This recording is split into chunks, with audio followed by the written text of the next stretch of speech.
They called him the cowboy. And for 53 years, his family's name burned brighter than any neon on Fremont Street. But this isn't a story about winning. This is about a dynasty that built Las Vegas on guts and gunpowder, only to watch it crumble from the inside, destroyed not by the law or the mob, but by the very blood that made it legendary. By the time federal marshals walked into Binion's horseshoe on that cold January morning in 2004, the treasure was already gone. The trust was broken, and the last of the Binions had gambled away everything their father had built. This is the story of America's most powerful gambling family, and how greed, murder, and betrayal turned a Vegas empire into dust. To understand how it all fell apart, you have to go back to where it started. Back to the dusty roads of North Texas, where a sickly kid who couldn't read learned the only lesson that mattered: how to take what wasn't given. Lester Ben Binion, Benny to everyone who mattered, was born in 1904 in Pilot Grove, Texas. He was too sick for school, too weak for books. So his father, a horse trader, took him on the road. And that's where young Benny learned to gamble. Not at a table, not with cards, with men. He watched the traders hustle farmers at county fairs, saw how they rigged a deal, how they read a mark, how they walked away with someone else's money and made it look fair. By the time Benny was 18, he'd graduated from watching to doing.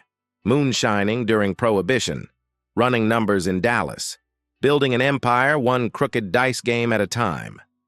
By the 1930s, Benny Binion was the king of Dallas. He controlled the gambling rackets, the policy wheels, the protection. He had judges in his pocket and sheriffs on his payroll. And when someone got in his way, well, Benny had a motto: do your enemies before they do you. He meant it. Bodies piled up, rivals disappeared, and Benny kept rolling. But in 1946, the game changed. A new sheriff got elected, one Benny didn't own, and for the first time in his life, the cowboy had to run. So he packed up his wife Teddy Jane, his kids, and a suitcase full of cash, and he headed west to a place where nobody cared what you'd done in Texas, Las Vegas. When Benny Binion rolled into Vegas in 1946, the city was still sawdust and slot machines. Nothing like what it would become. But Benny saw something nobody else did. He saw possibility. In 1951, he bought a run-down joint on Fremont Street, the El Dorado Club and the Apache Hotel, and turned it into something the Strip had never seen. Binion's horseshoe. No showgirls, no fancy acts, just gambling. Pure, raw, high-stakes action. Benny's philosophy was simple: good food, good whiskey cheap, and a good gamble. And he backed it up. When other casinos had $500 table limits, Benny set his at $5,000, then $10,000. Then he did something unthinkable. He eliminated limits entirely. You walk into Binion's with a suitcase full of cash? Benny would cover your first bet no matter the size. There's a story, maybe true, maybe legend, about a gambler who walked in with $1 million and put it all on the pass line at craps. One roll, one bet. The whole casino held its breath. The guy lost, and Benny paid him respect anyway because that's what you did at the horseshoe. You honored the action. Benny also did something revolutionary. He put $1 million in cash on display in a horseshoe-shaped case. Tourists lined up for hours just to take a picture. It wasn't about the money. It was about the myth. And in 1970, Benny created something that would change poker forever. The World Series of Poker. 7 players, a few $1,000s, and a legend was born. By the time Benny Binion died on Christmas Day, 1989, at 85 years old, he'd done what no gangster ever does. He died of natural causes, in his own bed, surrounded by family. And he left them a kingdom. But kingdoms built by cowboys don't last. Because the second generation never knows how to keep what the first generation stole. Benny had 5 kids: Barbara, Jack, Brenda, Ted, and Becky. Barbara died in 1983 from a drug overdose. The others, they were supposed to carry the torch. Jack was the accountant. Smart, steady, serious. Ted was the wild one, The one who dressed like his daddy, carried a gun, tried to be the cowboy. Becky and Brenda were sidelined, running the kitchen and living in Amarillo. When Benny died, the will was simple. Split the horseshoe 4 ways. Let the kids run it together. It should have been easy. But nothing in this family was ever easy. Ted Binion was supposed to be the heir. Everyone thought so. He had the name. He had the swagger. He ran the casino floor like Benny used to, watching for cheats, calculating odds in his head, making sure the house always won. But Ted had a problem. Actually, 2 problems. The mob and heroin. Ted couldn't stay away from either one. He was best friends with Herbert Fat Herbie Blitzstein, a lieutenant for Chicago mobster Tony Spilotro. The Nevada Gaming Commission hated it. They suspended Ted's license in 1997 for failing drug tests, and when Ted showed up to one test with every hair on his body shaved clean, trying to beat the system, they knew he was gone. In March 1998, the commission permanently revoked Ted's license. He was banned from even entering his own family's casino. Ted fell apart. He smoked more heroin, black tar, the cheap stuff. Chasing the dragon, as addicts call it. His paranoia exploded. He started hoarding his fortune in bizarre ways. He had 6 tons of silver bullion, rare coins, and cash. And instead of keeping it in a bank, he buried it in the Nevada desert. Pahrump, 60 miles west of Vegas. In a 12-foot-deep concrete vault he had built in secret. $7 million, underground, guarded by nothing but sand, and that's when Sandra Murphy walked into his life. Sandy Murphy was 23, a former topless dancer with blonde hair and big dreams. She met Ted at Cheetah's, a strip club off the Strip, and within weeks, she'd moved into his 8,500-square-foot mansion on Palomino Lane. Ted gave her everything: a Mercedes, a $10,000 a month credit card, jewelry, dinners at the finest restaurants in Vegas. For a girl from California, it was a fairy tale. But Ted was no prince. He was a hardcore addict, smoking heroin every day, becoming distant, violent. Friends saw Sandy with bruises, with clumps of hair missing. She told them Ted beat her, but she stayed. Maybe it was love, maybe it was the money. And then Ted hired a Montana contractor named Rick Tabish to haul sand from one of his properties. Tabish was ruggedly handsome, financially desperate, and had a criminal record for assault and cocaine dealing. He and Sandy fell for each other. Ted found out. In the final weeks of his life, Ted was paranoid. He knew Sandy was cheating. He told friends someone was going to kill him. He even changed his will, cutting Sandy out. On September 16, 1998, Ted told his lawyer, "Take Sandy out of the will.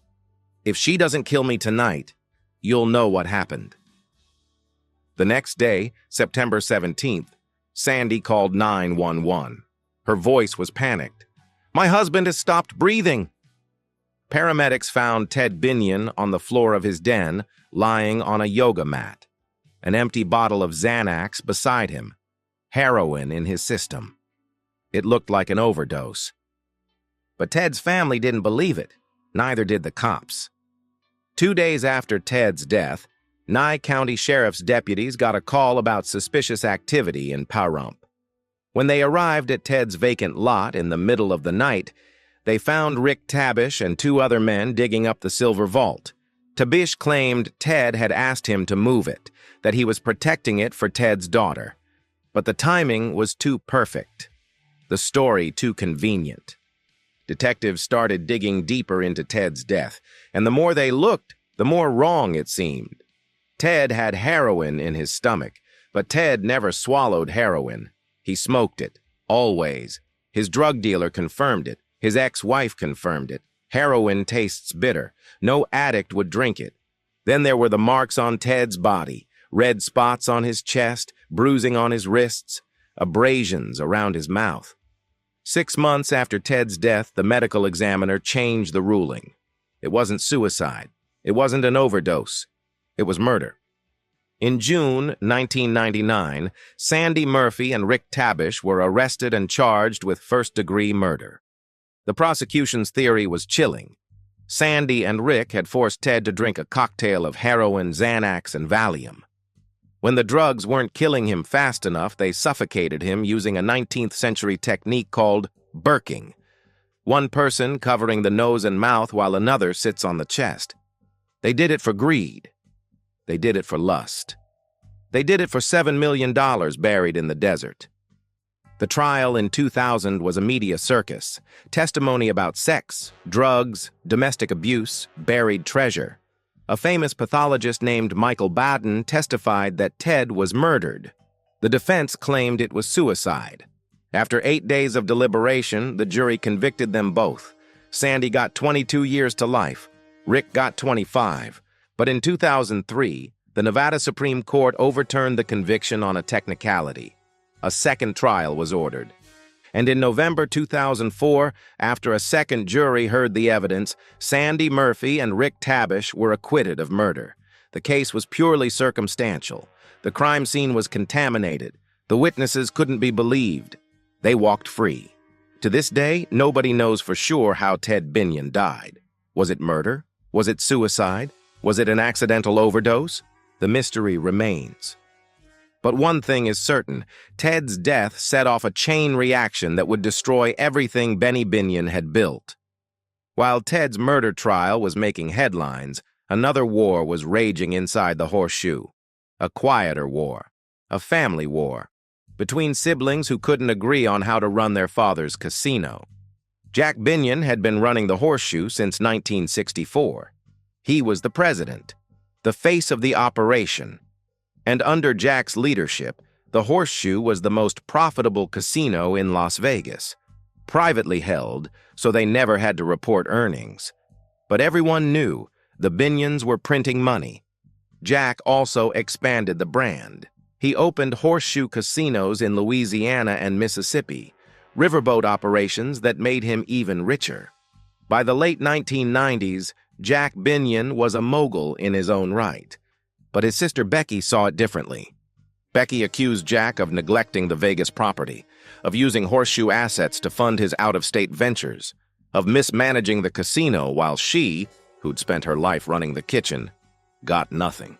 In January 1996, Becky sued Jack for control of the Horseshoe.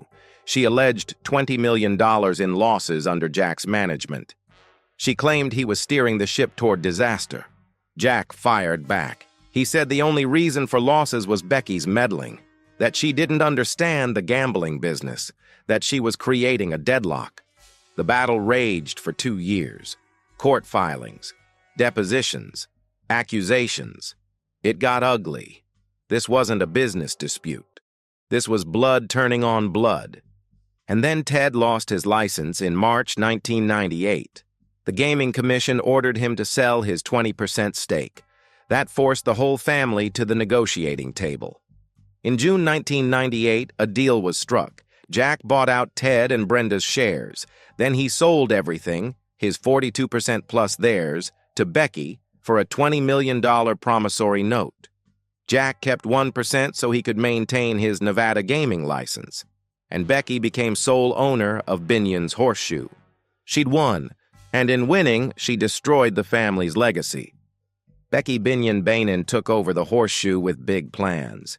She wanted to bring it back to the way it was when her father ran it. The warmth, the hospitality. Good food, good whiskey cheap, and a good gamble. Instead, she brought disaster. First, Becky's husband, Nick, became the shadow operator. Nick Binion had been denied a gaming license back in 1978 for failing to disclose illegal gambling arrests. The Nevada Gaming Commission explicitly warned Becky, Nick cannot be involved. Keep him out. But everyone knew Nick was running things. He made decisions. He banned customers. He fought with employees, and the casino suffered. Becky made one catastrophic mistake after another. She sold the $1 million cash display, the iconic horseshoe-shaped case that tourists had flocked to see for decades. She lowered table limits, driving away the high rollers who'd made the Horseshoe legendary. She closed the bingo room. She shut down the restaurant where Benny used to hold court. She cut costs everywhere, thinking she was saving money. All she did was kill the soul of the place. And then came the Bob Stupak scandal. Bob Stupak was a high-stakes gambler and longtime friend of Jack and Ted Binion, a regular at the horseshoe poker tables. In November 1998, just weeks after Ted died, Stupak tried to cash in $250,000 in $5,000 chips. Becky refused. She claimed the chips weren't legitimate, that maybe they'd been stolen from Ted's estate, that she couldn't verify Stupak had won them at the horseshoe. Stupak also had 2 safe deposit boxes full of cash in the casino cage. Becky refused to return that too. Stupak went public. He hired a lawyer. He got the Nevada Gaming Control Board involved. Gaming agents walked into the horseshoe and ordered Becky to cash the chips. She refused again, on camera, with news crews rolling. Finally, the agents ordered Becky to bring out Stupak's cash boxes. Cashiers counted at least $300,000 in $100 bills. Stupak stuffed it into shopping bags and left. But Becky still wouldn't cash the chip. The next day, Stupak came back, this time with the entire UNLV football team as bodyguards. They marched past security guards and straight to the cage. Becky still refused. The scandal made national news. The Nevada Gaming Commission scheduled a hearing. Only then, in July 1999, the day before the hearing, did Becky finally cash in all the outstanding $5,000 chips. The damage was done. High rollers stopped coming to the horseshoe. Regulars went elsewhere. The casino's reputation, built on Benny's promise that any bet would be honored, was shattered. And Becky wasn't done making mistakes. Behind the scenes, the horseshoe was bleeding money. Becky had defaulted on her $20 million promissory note to Jack. She wasn't paying rent to the Fremont Street Experience. She wasn't contributing to the downtown mall assessments. Bills piled up. Debts grew. Worst of all, Becky wasn't keeping enough cash in the casino cage to pay winners. It's the most basic rule in gaming. You must have sufficient funds to cover every chip on your floor. The Nevada Gaming Commission noticed. They warned Becky. She ignored them. In November 2002, the Culinary Workers Union filed a complaint. Becky hadn't signed a collective bargaining agreement. She'd fallen behind on pension and medical insurance payments for her employees. In March 2003, a settlement was reached. Becky agreed to pay, but she didn't. By June 2003, the horseshoe had stopped making payments entirely. The union filed judgments totaling over $1.5 million. The court gave the union the right to seize money from the casino if payments weren't met. Becky kept missing deadlines, extension after extension. The union held off, hoping she'd come up with the money. She never did. On December 5, 2003, the Culinary Union obtained a court order to seize up to $1.9 million from the horseshoe's casino cage. 1 month later, on Friday, January 9, 2004, federal marshals walked through the front doors of Binion's horseshoe. They went straight to the cage. They presented the court order, and they took $1 million in cash. The seizure wiped out the casino's bankroll. Without enough money to pay gamblers, the horseshoe was legally required to close. Roulette wheels stopped. Blackjack games ended. Slot machines went silent. Dealers and cocktail waitresses were sent home. After 53 years, from 1951 to 2004, Binion's horseshoe shut its doors. The marshals were the last customers. Inside the casino that final month, employees knew it was over. Some had worked there since Benny's time. They'd watched Jack build the World Series of Poker into a global phenomenon. They'd seen Ted spiral into drugs. And they'd witnessed Becky run the place into the ground. One employee later said, "When Jack ran it, we were a family. When Becky took over, we were just workers." Another recalled the day the marshals came. "We knew it was coming. We just didn't want to believe it. The horseshoe had survived Benny going to prison. It survived the mob wars. It survived everything Vegas threw at it, but it couldn't survive the Binions turning on each other." A longtime dealer remembered standing at his table when the marshals walked in. I'd dealt cards for Benny. I'd seen him settle million-dollar bets with a handshake, and now I was watching federal agents empty the cage. The old man would have been heartbroken. He built this place on trust. Your word was your bond, and his own daughter destroyed that trust. She didn't just lose the casino. She lost what the horseshoe meant. That's what killed us. Not the money, the soul. On January 12, 2004, Becky reached a deal to sell the horseshoe to Harrah's Entertainment for $50 million. The casino reopened in April under Harrah's management. But it wasn't the same. The soul was gone. Harrah's kept the World Series of Poker and the horseshoe brand. They sold the physical property to MTR Gaming Group. The name stayed. But no Binion ran it anymore. Ironically, at the same time, Becky was selling her family's flagship casino for $50 million. Her brother Jack sold his Horseshoe Gaming Holding Corporation, the riverboat casinos he'd built outside Nevada, to Harrah's for $1.45 billion. Jack had taken his 1% stake and turned it into an empire. Becky had taken 100% and destroyed it. So what happened to them all? Jack Binion went on to serve as chairman of Wynn Resorts. He's worth hundreds of millions of dollars. He never speaks publicly about the family war. He doesn't have to. His success speaks for itself. Becky Binion disappeared from public life after the sale. She never rebuilt, never recovered. The casino that bore her father's name, the dynasty he built with blood and guts, crumbled in her hands. Sandy Murphy moved to California. She married an art dealer. She runs a gallery in Laguna Beach. She maintains her innocence.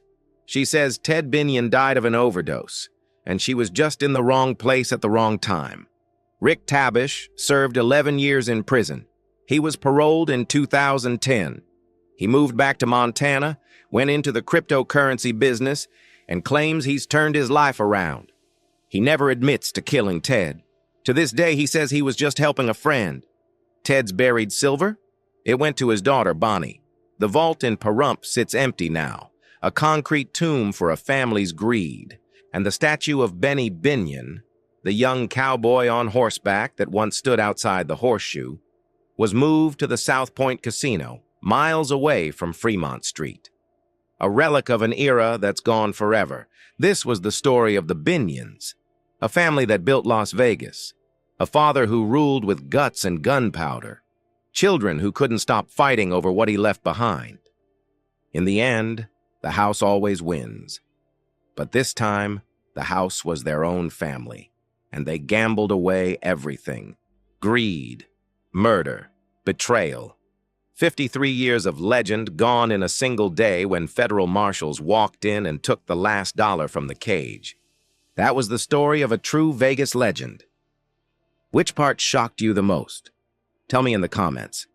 And if you love discovering the real people behind the neon, hit subscribe. Because every legend had a story, and Vegas never forgets.